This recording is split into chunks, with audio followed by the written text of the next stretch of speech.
Thank you so much for tuning in to Her Desired Haven podcast today. I'm LaShondra, your host. Today we're getting into barriers in abusive relationships and why it may be hard to leave. So many times I feel like people just are on the outside looking in and they judge and they make these determinations about what people should have done or why they didn't do this, or if it was me, I would do this. Not realizing all the background information, all the things that aren't on the surface that they're not aware of that are keeping that person in that situation. There are so many barriers to abusive relationships which keep people in those environments. And honestly, if most of us were in the same predicaments and situations a lot of people were in, we don't know what we would do until we actually were in a situation exactly with the same resources and the same things available to us with the exact same circumstance. We probably would do exactly what they did, but we don't know. So it's not okay for us to say, if it was me, I would do this or that, because you don't know what you would do until you're faced with it and you actually experience that same thing. There could be so many reasons why a person doesn't leave their abuser. And one of them is finances. Maybe they're withholding money from you and not allowing you to have access to money to do the things that you need to do. Or maybe they're taking your check on the flip side. Maybe you're the breadwinner, you make all the money, and they're taking your money and rationing it out to you or not giving you money at all when you get paid. They just take the whole thing. So being denied access to money or access to the ability to be able to work, because that's a way of them to really keep that control over you, is controlling the money and not allowing you to have access to the resources and the things that you need. Another barrier could be children or dependents or pets.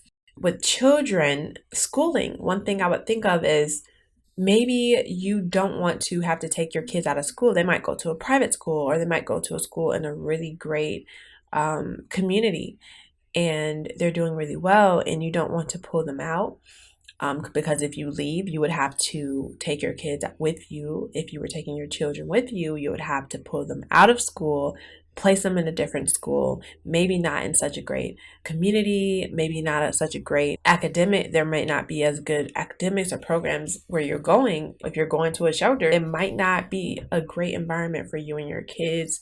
The schools might not be great in the area you're going to. You're really faced with making a decision of, well, do I really want to take them out? And how is that going to impact their academics? Thinking about so many different factors as to why they should leave or stay. And it's hard to rationally make a practical decision when your brain is constantly in survival mode. You're trying to really map out what could work and how you're going to survive and how your kids are going to survive, how you're going to provide for them and different things like that. And you're not making the best decisions. I was there. I was in the same situation. And things that I said that I wouldn't do or I thought I wouldn't do, I did them. And looking back on it, it's like, man, I should have just did that. Like, I made it more difficult for myself. But when you're in that situation, it's harder when you've experienced trauma, when you're going through abuse, when you're going through violence, when you're constantly walking on eggshells, living in fear. You're not always able to rationally make the best decisions and choices.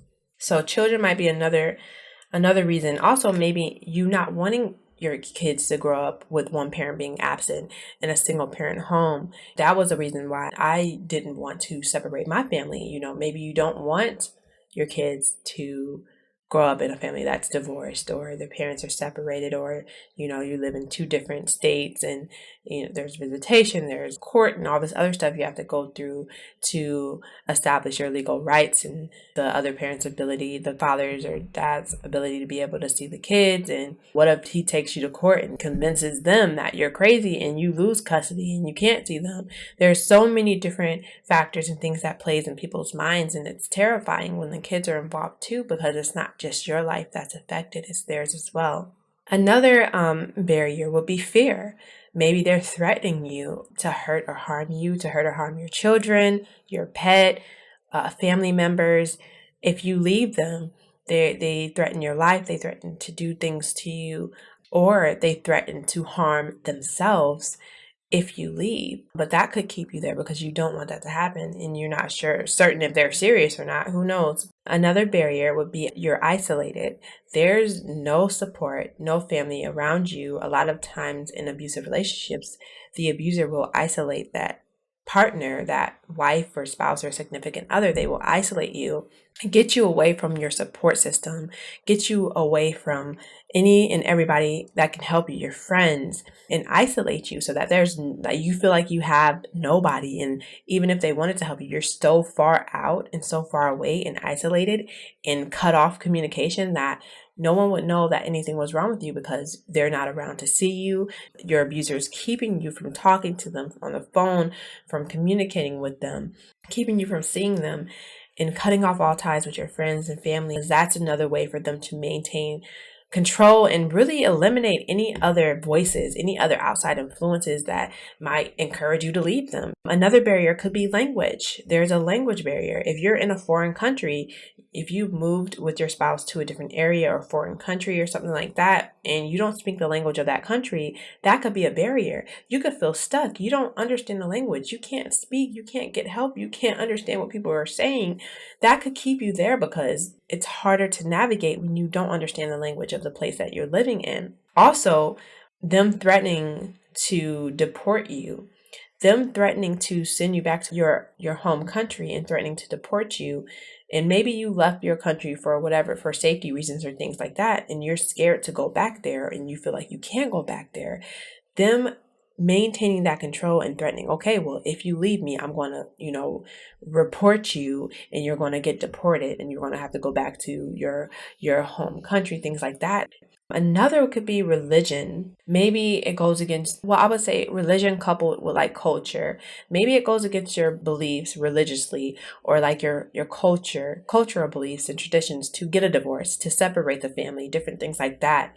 And, the shame that comes along with that, friends and family members looking down upon you or disowning you, but them not understanding what's going on, but putting an image of the family needs to stay together or sticking to the traditions that they hold, sticking to the culture, the traditions, or sticking to religions that they may hold. Education can be another barrier. You not being educated, not finishing middle school, high school, elementary school, or not having a higher education where you can secure a job. Maybe you can't read. There's so many different things that come along with that because you feel like you don't have the skills and the ability to be able to support yourself. Hope and belief can also keep a person in a relationship that's abusive because you're really holding on to potential in that person. You're holding on to maybe the person that they used to be when you guys were kids, or you're holding on to the fact that one day they're going to change or I can change them. That can really keep a person stuck in an abusive relationship as well. This is the last one I have, but I'm sure there's many more. Shame. Feeling shame for leaving a situation. Maybe your husband was rich, but hey, he was abusive. He was harming you. He was harming the kids.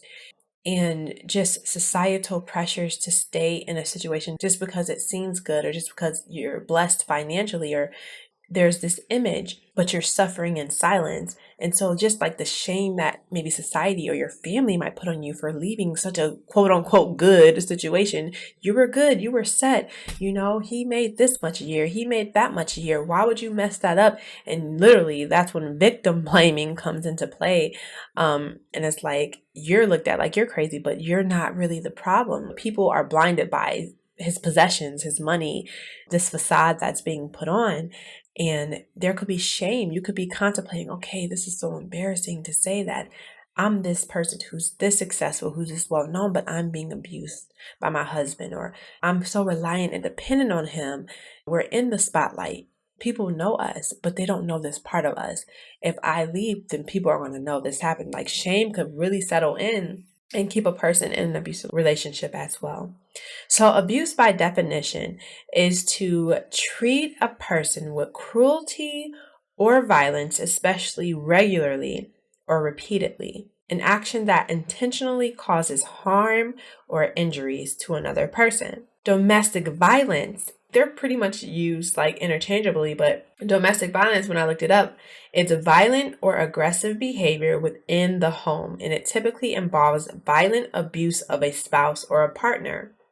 And it's also defined as like the willful intimidation or assault, mentally, physically, or other abusive behaviors as a part of a systemic pattern which allows a person to gain and maintain power and control over another person, whether it be a spouse or intimate partner or even sometimes a family member. There are statistics that show that around 75% of domestic violence victims were murdered. Barriers, being in fear, your life being threatened, and many people have actually lost their lives trying to leave their abusive partner. And an even higher percent of victims usually will return to their abusive partners after leaving. And that's because of the different barriers that they experience. And, who knows what happened once they left to where they felt like they had no choice but to go back. Victims usually return and leave an abusive relationship 7 to 8 times before they finally leave for good. And that's hard to understand. Like, why would you keep going back? But those barriers are the things that keep pulling people back or keeping them in that situation. So once again, I say you don't know what you would do in any given situation or circumstance until you are experiencing it yourself with the same barriers and limitations that person had when they were being abused. Have compassion and really understand how the cycle of domestic violence and the cycle of abuse goes. There's the walking on eggshells and the buildup, and then there's the explosion, and then they're angry and the police are called and it's a whole big ordeal, and then there's the honeymoon phase where things calm down. They promise they're going to get therapy. They promise they're going to change. They appear to be calm and they can manage for a little while, but then it's just that cycle continues. There's something that happens that blows them back up again. It just continues to go over and over again until someone decides to break it, to leave and not look back. Thank you so much for tuning into this episode. I pray that this really gives you a different perspective of why someone might stay in an abusive relationship, to better understand like the cycle of abuse and how abuse works and what abuse and domestic violence really is. And just understand that when a person is going through something, they're not probably mentally going to make the best decisions they are. They probably really love this person or think that they love this person.